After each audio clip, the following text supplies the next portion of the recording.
Assessing depth of learning with the thinking framework. The thinking framework can also be used as a tool for assessing learning, not through tests, but by helping you judge the depth of understanding a learner has reached.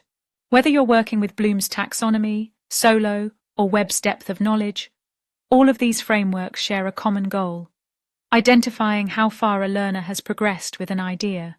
The verbs in the thinking framework offer a practical way to map that progress.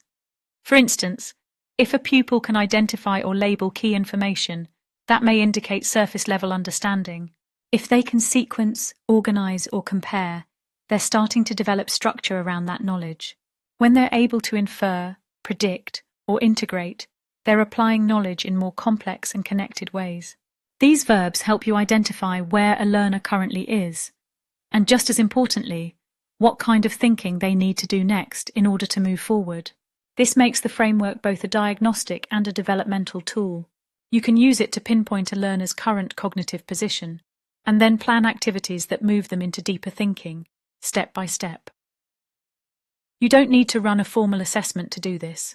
You might just observe the verbs learners use when talking about their work, or structure your questions around particular cognitive actions to gauge their understanding.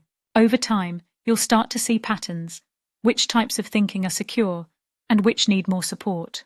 In other videos, we explore how to use the framework for planning, classroom delivery, and learner independence, so that assessment becomes part of the learning process, not just the end of it.